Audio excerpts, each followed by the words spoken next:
को लगा कि पहले जैसे सर्जिकल स्ट्राइक में बोल दिया था, साबित हो ना हो वगैरह वगैरह, एक अजय योद्धा घर में घुस के मारा, ये सब जो डायलॉग जो उनके पसंदीदा है, वो डायलॉग वो किसी तरह से यहाँ पे स्थापित कर सकें। और पाकिस्तान लगातार ये दावे कर रहा था कि हमारे विमान गिराए गए हैं, और राफेल गिराने का स्पेसिफिक वो दावा कर रहा था, और राफेल के शेयर भी गिरे। हमारी प्रतिष्ठा को, हमारी साख को, हमारी इज्जत को नुकसान हुआ। यहां हमको पता नहीं चलता। गोदी मीडिया तो सब कुछ मास्टर स्ट्रोक बताता है। हमारे जो कुछ विमान गिरे हैं, कितने गिरे हैं नहीं हुए हैं, अब तो युद्ध में नहीं है हम लोग। हमारी सरकार इसको नकार रही थी। ऑपरेशन सिंदूर को लेके अब तस्वीर एकदम साफ हो गई है। हमको ये पता करना पड़ेगा कि मामला क्या है, क्योंकि जो कुछ भी धीरे धीरे खुल रहा है वो आता है जवाबदेही बनती है। देश किसी के पिताजी का नहीं है, देश इस देश के लोगों का है। सब कुछ इनके प्लान के मुताबिक नहीं हुआ तो अब क्या लीपापोती कर रहे हैं? इस सब से देश को क्या हासिल हुआ, मुझे क्या हासिल हुआ, प्रश्न बहुत बड़ा है। तो किसी देश में अगर आप आतंकवादी ठिकानों पे बम गिराने जा रहे हो, जवाब कौन देगा? वहां से आतंकवादी देगा? आपको जवाब वहां की सेना से मिलेगा। हमारी काबिलियत भी पूरी दुनिया में, उस पर लोग चिरकुट लोग उस पर सवाल उठाने लग गए। देश की सेना पे सवाल उठ रहा था। कैसे? सबसे पहले नुकसान किस तरह छिपाया गया, यह है कि सच्ची स्थिति हमको पता चलनी चाहिए। सारी है बीबीसी, राइटर्स, अल जजीरा और बेलिंगकैट जैसे संस्थानों ने कंफर्म कर दिया था कि हमारे विमान गिराए गए हैं। कुछ बोल ही नहीं रहे हो। वो आपने ये जो सिंदूर किया, देश के लोगों को आप भले कहो हमने आतंकवादियों के दांत खट्टे कर दिए, ये कर दिया, वो कर दिया।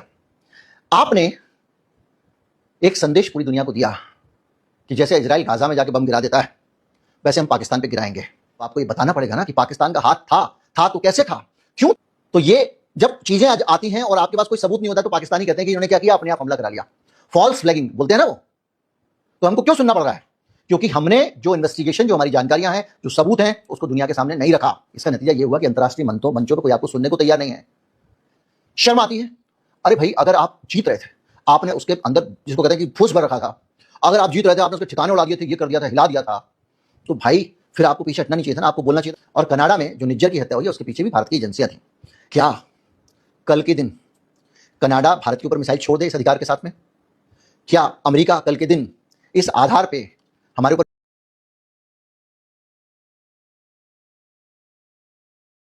अस्सलाम वालेकुम दोस्तों, भारत में मानसून सेशन शुरू हो गया है दोस्तों। ये असेंबली का सेशन होता है जिसपे अब कांग्रेस मोदी सरकार को दोस्तों पकड़ रही है और ऑपरेशन सिंदूर पर सवाल कर रही है। लेकिन मजे की बात यह है कि ऑपरेशन सिंदूर पर मोदी ने कल ही एक छोटा सा भाषण दिया है और दोस्तों वो भाग गया है। यानी आप खुद सोच लें कि पाकिस्तान ने इस कदर भारत को चोट पहुंचाई हुई है कि बीजेपी के बड़े बड़े मेंबर मानसून सेशन में शामिल ही नहीं हो रहे, क्योंकि कांग्रेस वहाँ पर ऑपरेशन सिंदूर और राफेल गिराए जाने और दोस्तों ब्यास में जो जखीरा तबाह हुआ, S-400 तबाह हुआ, उस पर सवाल करने वाली थी। ये बड़े बड़े लोग सारे बाहर ही हो गए हैं और मानसून सेशन को भी नाकाम करने की कोशिश कर रहे हैं। लेकिन दूसरी तरफ कांग्रेस पूरा इससे फायदा उठाने की कोशिश करेगी। पाकिस्तान ने मरी हुई अगर कांग्रेस जिंदा किया है तो दोस्तों दूसरी तरफ पाकिस्तान ने भारत को इस कदर नुकसान पहुंचाया हुआ है कि अगले 10 साल तक भारत अपनी जगह पर नहीं आ सकता। मिसाइल छोड़ दे। क्या वो डोभाल को ये अपने आप में एक ऐसा काम किया आपने, क्योंकि आपको लगा कि सर्जिकल स्ट्राइक से वाहवाही हुई थी, उससे हमने 2019 का चुनाव निकाल दिया था, एक ऐसा मास्टर स्ट्रोक चलो कि दुनिया हिल जाए।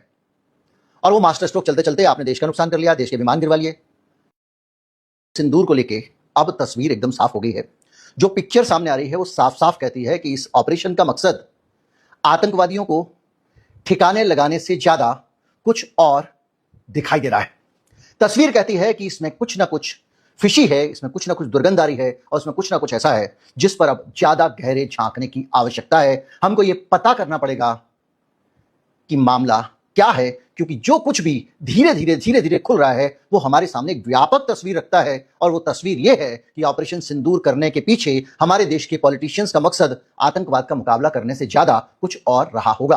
और देश को किसी के राजनीतिक लाभ के लिए कितने बड़े स्तर पे नुकसान हुआ, कितना हमारी प्रतिष्ठा को, हमारी साख को, हमारी इज्जत को नुकसान हुआ, यहां हमको पता नहीं चलता। गोदी मीडिया तो सब कुछ मास्टर स्ट्रोक बताता है। लेकिन एक जो लोग हैं वो सारे के सारे गोदी मीडिया नहीं देख रहे हैं। जो दूसरे देशों के लोग हैं, भारत में जो खुले दिमाग के लोग हैं, वो सारी दुनिया के मीडिया को खंगाल रहे हैं और लगातार वो इस चीज को सेंस कर रहे थे, समझ रहे थे, दिमाग में आ रहा था। तो पहले ये था कि देश के लिए जब लड़ने का है, जवाबदेही बनती है। देश किसी के पिताजी का नहीं है, देश इस देश के लोगों का है, और इस देश के लोगों को जवाबदेही देनी ही पड़ेगी। घर का अगर कोई चीज किसी कर्मचारी ने, किसी नौकर ने किसी को दी है, फेंकी है, खराब की है, तो अब आपको बताना तो पड़ेगा कि आपने ऐसा क्यों किया, क्योंकि घर के मालिक हम हैं, आप हैं। क्या है सीन, इस पे हम जाते हैं। और सीन यह है कि क्या प्रचार के लिए देश की प्रतिष्ठा को दांव पर लगाया गया, क्या चुनाव के लिए, क्या सैन्य कार्रवाई वास्तव में जरूरी थी? जो हमने एक्शन लिया वहां पर जो भी किया, नुकसान हुआ, जरूरी था? क्या इसका देश एक राष्ट्रवाद की लहर पैदा करना था देश में? क्या जवाबी हमले में नुकसान हुआ, उससे ये सक पका गए और उनको लगा कि हमारी पोल खुल गई है और हमने जो किया था उसके कारण अब देश की प्रतिष्ठा धूमिल हो रही है, हमको नुकसान उठाना पड़ रहा है, तो तथ्यों को छिपाने में लग गए।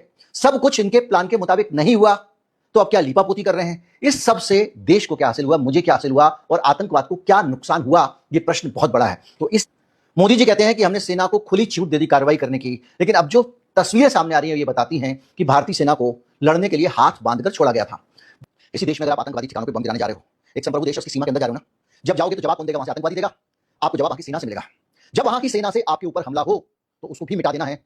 ये निर्देश नहीं दिया गया था, ना खुला हाथ छोड़ा गया था, ये अब एक्सपोज हो गया है। सरल भाषा में समझा रहा हूं। अगर आप आगे समझें तो इसका नुकसान क्या हुआ और ये कैसे सैन्य विशेषज्ञों की सलाह को नजरअंदाज करके किया गया होगा। चुनावी रणनीति में राष्ट्रीय नुकसान हो गया और इससे जो जानकारियां आ रही हैं उसके कारण हमारी जो रणनीतिक क्षमता है उसका तो नुकसान हुआ ही, हमारी काबिलियत भी पूरी दुनिया में उस पर लोग चिरकुट लोग उस पर सवाल उठाने लग गए। देश की सेना पर सवाल उठ रहा था। कैसे? सबसे पहले नुकसान किस तरह छिपाया गया, किस तरह से इनका जो अभियान था, इनको लगा कि पहले जैसे सर्जिकल स्ट्राइक में बोल दिया था साबित हो ना हो वगैरह वगैरह, बड़ा संकट रहता है, अब तो सचमुच को स्ट्रांग करना पड़ेगा। ठीक है भैया, तो स्ट्रांग करने गए ताकि एक अजय योद्धा घर में घुस के मारा, ये सब जो डायलॉग जो उनके पसंदीदा है वो डायलॉग वो किसी तरह से यहां पे स्थापित कर सकें। नतीजा क्या हुआ? नतीजा ये हुआ कि उन डायलॉग्स को स्थापित करते करते चीजें उससे बाहर निकल गई जो आपकी प्लानिंग थी। और हुआ ये कि कैसे क्या नुकसान हुआ क्या नहीं हुआ, इस मामले में भारतीय अधिकारियों ने सीधे सीधे शुरुआत में नुकसान से इनकार किया था। उन्होंने कहा, और पाकिस्तान लगातार ये दावे कर रहा था कि हमारे पायलट, कुछ पाकिस्तान का मीडिया और सोशल मीडिया और अंतर्राष्ट्रीय मीडिया, कि हमारे विमान गिराए गए हैं और राफेल गिराने का स्पेसिफिक वो दावा कर रहा था और राफेल के शेयर भी गिरे। हमारी सरकार इसको नकार रही थी और सरकार नकारती थी घुमा फिरा के, लेकिन उससे ज्यादा जो सोशल मीडिया आईटी सेल इसको लेकर सक्रिय थी ये कहने के लिए कि कोई नुकसान नहीं हुआ है और पूरे देश में एक वातावरण व्हाट्सएप से लेकर सारी जगहों पर बनाया गया था। बात ये नहीं है कि कौन सी चीज तारीफ है कौन सी चीज बुराई है, बात यह है कि सच्ची स्थिति हमको पता चलनी चाहिए। आपको असीम शक्ति दी गई है तो हमारी तरफ से हमारे ब्याह पे दी गई है, आप हमारे लिए काम कर रहे हो। लोकतंत्र का मूल मंत्र है ये। अब आप सोचिए, ये कहा गया कि हमें कोई नुकसान हुआ या नहीं, मायने नहीं रखता है। उसके बाद तो ये मामला थोड़ा और खुला। सिंगापुर में रक्षा और वायुसेना सम्मेलन के दौरान भारत के तब के जो चीफ ऑफ डिफेंस सर्विसेज थे, सीडीएस, ने ब्लूमबर्ग, एक इंटरनेशनल चैनल है और बिजनेस का चैनल है, उसके एक इंटरव्यू में कुछ ऐसा कह दिया जिससे ये जो छिपाया जा रहा था इसकी बदबू बाहर आने लग गई। उन्होंने कहा हाँ कुछ विमान गिरे हैं और इसके साथ उन्होंने कोई संख्या का विवरण नहीं दिया, ये नहीं बताऊंगा कितने विमान। में एक यूनिवर्सिटी के रक्षा नीति के ऊपर, इंडोनेशिया की राजधानी है, भारत के डिफेंस अटैची ने कहा कि फैसला रक्षा बलों का नहीं, राजनीतिक नेतृत्व का था। उन्होंने ये कहा कि हमारे जो कुछ विमान गिरे हैं, कितने गिरे हैं नहीं बताऊंगा, लेकिन ये इसलिए नुकसान हुआ क्योंकि हमारी पॉलिटिकल लीडरशिप की कुछ ब्रीफ थे, यानी हमारे नेताओं की तरफ से, यानी मोदी जी की तरफ से जवाब नहीं दे सकते थे। ये उस पीएम मोदी के समय में हो रहा था जो ये कहता है कि हमने सेना को खुली छूट दे दी थी, वो अपने हिसाब से उत्तर देगी। इस तरह की खुली छूट थी। और यहीं पे जब वो ये कह रहे रणनीति बदली थी, तो रणनीति यही बदली थी कि जब हमारा नुकसान हो गया तो हमने इस पॉलिटिकल डिसीजन की वजह से तब हमने ये तय किया कि अब हम उनके सैनिक ठिकानों पे भी बम। हमारे कितने विमान गिरे, जब विमान खरीदा गया, कितने का खरीदा गया, कहां से खरीदा गया, हर चीज की जानकारी इस देश के नागरिकों को सीएजी के जरिए दी जाती है। तो आपके डिसीजन के कारण कोई विमान नष्ट हुआ है तो कितने विमान नष्ट हुए हैं? अब तो युद्ध में नहीं है हम लोग, अब तो स्थिति सामान्य है। तो अब आप हमको बताओ भैया कि क्या गिरा, कैसे गिरा, क्या नहीं गिरा। आप एक तरफ ये कह रहे हो कि हमारा ये हो गया वो हो गया, दूसरी तरफ पूरी दुनिया हमारे पर उंगली उठा रही है। बीबीसी, राइटर्स, अल जजीरा और बेलिंगकैट जैसे संस्थानों ने OSINT और सैटेलाइट डेटा के जरिए ये कंफर्म कर दिया था कि हमारे विमान गिराए गए हैं। बाकायदा हमारे विमानों की खींची हुई तस्वीरें अंतर्राष्ट्रीय मीडिया में छपी। बार बार ये दावा किया गया पाकिस्तान के लोगों की तरफ से, पाकिस्तान के मीडिया की तरफ से और कुछ इंटरनेशनल मीडिया और सोशल मीडिया में ये खबरें फैलाई गई कि हमारे कई पायलटों को पकड़ा गया है और उनको पकड़ा गया है। उसमें एक महिला पायलट भी है। ये बात भी काफी दिनों तक सोशल मीडिया, ट्विटर पे चलती रही। सच है कि नहीं पता नहीं, क्योंकि हमारी सरकार कुछ बता ही नहीं रही है। जब सरकार नहीं बताती है तो अपुष्ट सूचनाओं को, अनुमानों को, अफवाहों को स्थान मिलता है। ट्रांसपेरेंसी होगी तो वही सूचना आएगी जो सच है। लेकिन जाहिर बात है, आप सूचना दोगे, इस पर लोग सवाल भी पूछेंगे, सवालों का उत्तर भी देना पड़ेगा। इसीलिए मांग की जा रही थी कि इस पर संसद का सत्र बुलाइए, वहां खुल के बात कीजिए, तो एक बार सारी बातचीत के बाद साफ तस्वीर हो जाएगी, तो देश को कोई संशय नहीं रहेगा। विदेशी मीडिया या विदेशी कोई कुछ कहता है तो कहे, क्योंकि हमको अपनी सच्चाई पता है। आज हमको जब अपनी सच्चाई नहीं पता है तो पूरी दुनिया ये कहेगी कि भैया इनके साथ तो ऐसा हुआ है, आप कुछ बोल ही नहीं रहे हो। वो आपने ये जो सिंदूर किया, देश के लोगों को आप भले ही कहो हमने आतंकवादियों के दांत खट्टे कर दिए, ये कर दिया, वो कर दिया, आपने एक संदेश पूरी दुनिया को दिया कि जैसे इजराइल गाजा में जाके बम गिरा देता है, वैसे हम पाकिस्तान पे गिराएंगे और बार बार गिराएंगे, जब जब ऐसा होगा तब तब गिराएंगे। ये आपने एक संदेश दिया। संदेश तो दिया, लेकिन पूरी दुनिया को आपको ये बताना चाहिए था कि ऐसा क्यों किया आपने, क्यों आपको ये बताना पड़ेगा ना कि पाकिस्तान का हाथ था तो कैसे था, क्यों था, कौन से सबूत थे, कौन सा डोजियर था। माना कि पाकिस्तान को दिखा के कुछ नहीं होगा, लेकिन बाकी दुनिया को तो दिखाना चाहिए था। कैसे त्रिस्तरीय सुरक्षा को भेद कर आतंकवादी पाकिस्तान से आते हैं। अभी एक रिपोर्ट आई है, सारे पाकिस्तानी थे, अभी आइए, पाकिस्तानी आ गए, आने के बाद उन्होंने हमला कर दिया, लोगों को मार दिया और चले गए, और आज तक आपके हाथ में नहीं आ रहे हैं। तो ये जब चीजें आती हैं और आपके पास कोई सबूत नहीं होता, तो पाकिस्तानी कहते हैं कि इन्होंने क्या किया, अपने आप हमला करा लिया। फॉल्स फ्लैगिंग बोलते हैं ना वो। तो हमको क्यों सुनना पड़ रहा है? क्योंकि हमने जो इन्वेस्टिगेशन, जो हमारी जानकारियां हैं, जो सबूत हैं, उसको दुनिया के सामने नहीं रखा। और उसके बदले में आप दूसरे देश में जाके ताबड़तोड़ मारपीट घूस, अरे भाई उसका लड़का था, उसने तुम्हारे घर में चोरी की, उसका घर तोड़ रहे हो, मारपीट कर रहे हो। वैसे तो पुलिस है, अगर आप उसको नहीं भी मान रहे हो, उसके घर तोड़ रहे हो, मारपीट कर रहे हो, उसके घर वालों को एकदम छोले भटूरे दे रहे हो, जा जाके निकाल के। बताओ तो कि उसके लड़के ने क्या किया, कौन सा लड़का आया था, कब किया, क्या नहीं किया। इनके यहां से ही हमारी दुश्मनी है, इन्हीं का लड़का होगा। इसका नतीजा ये हुआ कि अंतर्राष्ट्रीय मंचों पर कोई आपको सुनने को तैयार नहीं है। पाकिस्तान के अंदर आतंकवाद हो रहा है तो आतंकवाद है, हमारे यहां आतंकवाद हो रहा है तो आतंकवाद नहीं है। इससे ज्यादा शर्मनाक स्थिति नहीं हो सकती। अमेरिका का राष्ट्रपति डोनाल्ड ट्रंप, उनका जो आर्मी चीफ है, फील्ड मार्शल जिसको बना दिया उन्होंने, उससे मोदी जी की तुलना कर रहा है, भारत जैसे बड़े देश के प्रधानमंत्री की। शर्म आती है, और शर्म तब भी आती है कि जब उसकी इस बदतमीजी का कोई जवाब नहीं देता है।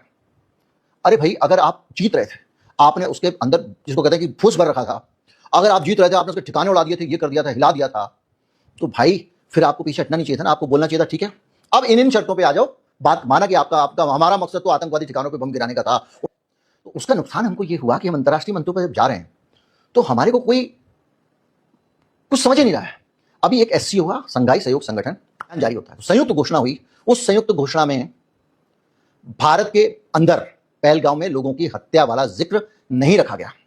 यानी ये जो SCO के मेंबर हैं, ये हमारे पहलगांव के जो लोग मारे गए हैं, उस घटना को क्या आतंकवादी घटना भी मानने को तैयार नहीं है? क्या वो उसे कुछ और मान रहे हैं, ऐसा और जिसको हम कह भी नहीं सकते? और वहीं वहां बलूचिस्तान में अगर ट्रेन वाला जो हमला हुआ था, उसको वो आतंकवादी घटना बोल रहे हैं। हालत यह है कि राजनाथ सिंह को कहना पड़ा और साइन करने से इनकार करना पड़ा। उसके बावजूद फूफा को मनाने कोई नहीं आया। मेरे देश का इतना सम्मान भी नहीं हुआ कि भाई सिंदूर चल रहा था तब से, उस मौजूदगी में भी जब पाकिस्तान को वर्ल्ड बैंक से पैसा मिल रहा था, भारत अनुपस्थित हो गया, वोट नहीं दिया, उसके खिलाफ वोट नहीं देते बना। 4 लोन तब से मिल चुके हैं, ADB से मिल चुका, उसको वर्ल्ड बैंक से मिल चुका, IMF से मिल चुका, मिले जा रहे हैं उसको पैसे। हम रोक तक नहीं पा रहे हैं। हम बात करते हैं पाकिस्तान, तो क्या है मतलब, हम पाकिस्तान की सरकार से कुछ नहीं करना चाहते, पाकिस्तान की सेना के ऊपर बम मत गिराना, सिर्फ आतंकवादी पे गिरा के हम आगे करके हम लोग यहां ढोल पीटेंगे और वोट मांगेंगे। बहुत गंभीर पहलू है। अमेरिका में हमारे खिलाफ, हमारे देश के खिलाफ बाकायदा किस तरह की बातें हैं, डोभाल का नाम आया है, दूसरे लोगों का नाम आया है कि हमने वहां पर एक खालिस्तानी नेता की हत्या करने की कोशिश की। और कनाडा में जो निज्जर की हत्या हुई है, उसके पीछे भी भारत की एजेंसियां थी। ये दोनों 5i के मेंबर कह रहे हैं, और ये उन्होंने खुलासा किया या कहें कि आरोप लगाया है भारत के ऊपर। हम खुलासा, अब एक सीधी सी और सोची हुई सुलझी हुई बात समझिए। आपने ये पॉलिटिकल गेन के लिए जो वहां बम गिराया पाकिस्तान में, ऐसा लगता है मुझे, क्या कल के दिन कनाडा भारत के ऊपर मिसाइल छोड़ दे इस अधिकार के साथ में? क्या अमेरिका कल के दिन इस आधार पे हमारे ऊपर मिसाइल छोड़ दे? क्या वो डोभाल को, क्योंकि उनका नाम आ रहा है, उठवा लें या उठा दें? क्या वो भारत के अंदर जो मर्जी करें, सिर्फ इस आधार पे कि आपको लगता है कि इसने किया तो कनाडा को लगता है भारत ने किया है?